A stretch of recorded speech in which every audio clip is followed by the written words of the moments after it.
We've survived another Monday, and we're back with today's Daily Defiant to share everything we know about the impact of the FTX saga which has been unfolding over the past fortnight. Sam Bankman-Fried's empire was a huge ship to sink, and we've only just started to feel the ripple effects that will undoubtedly shake the entire crypto industry.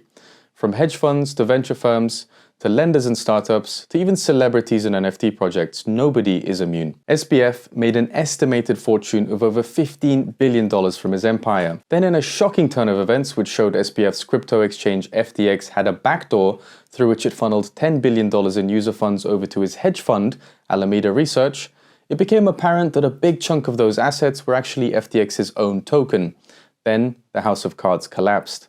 But on the way up, he was hailed as the golden child of crypto, the prodigy, the boy wonder.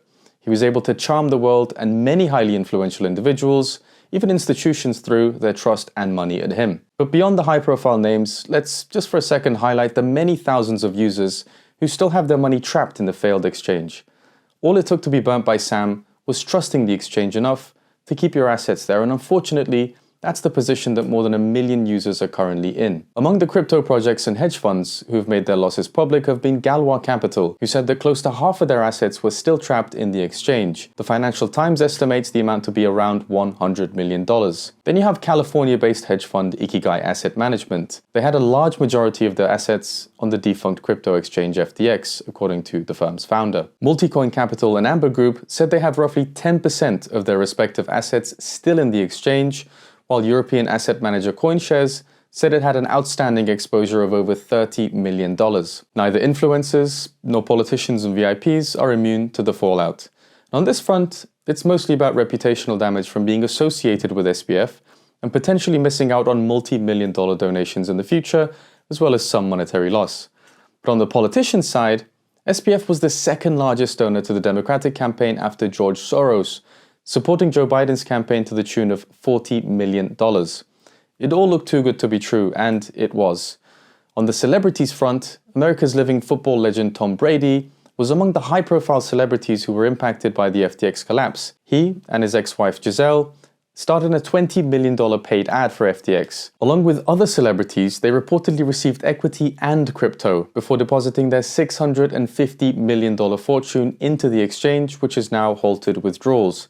Now, those equity stakes which were given to endorsing celebrities are pretty much worthless. Next, we'll take a quick look at the equity investors in the FTX exchange, and this year, FTX raised $400 million in a Series C round, which brought the total funding amount to $2 billion and the valuation to $32 billion.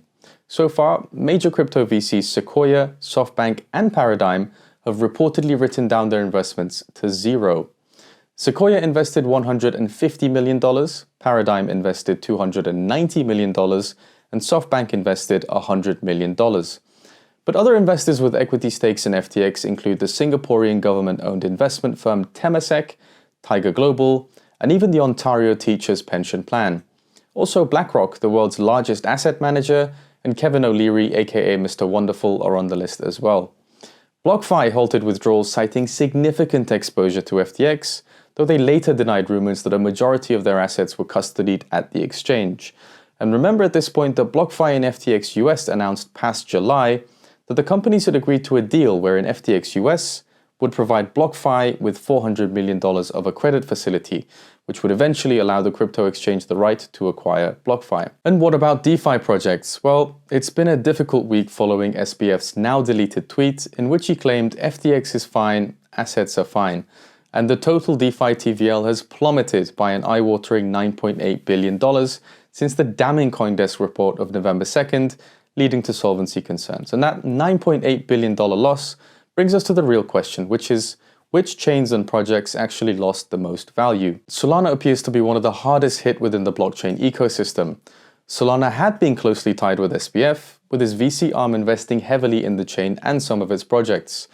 On top of that, the Solana Foundation and Solana Labs published their losses from the FTX collapse, revealing that they had about $1 million in cash or cash equivalents stuck in the exchange. But hold your horses, because that's not all. They've also got investment exposure to the tune of 3.2 million common shares of FTX.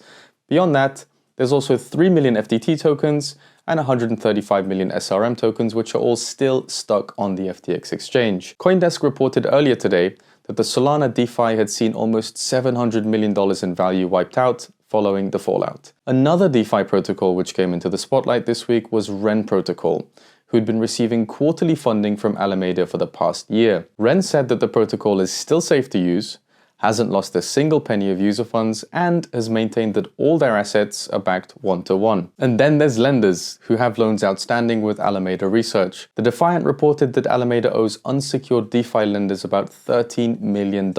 Meanwhile, in CeFi, Genesis Trading have lost about $7 million across all counterparties, including Alameda. But in all the madness, not even NFTs have gone unscathed, with even the Bored Ape Yacht Club floor plummeting, partly due to speculation which they later denied, that the parent company Yuga Labs was keeping a majority of their ApeCoin on FTX. But if there is a small silver lining, Uniswap trading volume this week surpassed CeFi, which serves as a pleasant reminder that most of the blowups we've seen this year have been in centralized crypto and not DeFi protocols. We can only hope that regulators see it this way too. But really, all of crypto's taken a hit. SBF has hurt the reputation of the space, and it might take months or even years to recover the public's trust. So what are we all thinking about? Well, for starters, transparency. We've been banging on the transparency drum for years at the Defiant, but it really can't be overstated in situations like this. Scrutiny needs to be possible at any point when an exchange is the custodian of billions of our dollars, and not only following a catastrophic failure like the FTX collapse. CZ's Binance made a step in the right direction last week by publishing all their hot and cold wallet reserves, and others have since followed suit, but Ava Labs CEO Emin Shirar has a pretty good point that this is not enough. And for real transparency, what we actually need is both sides of a company's balance sheet, that's their assets and their liabilities. This is just the beginning, and we're going to leave you with a list of companies that are likely to be impacted by the fallout. As the story develops and the contagion spreads, we'll likely see more dominoes falling. Who do you think is next? And as ever, thank you for stopping by. We'll see you again in tomorrow's Daily Defiant.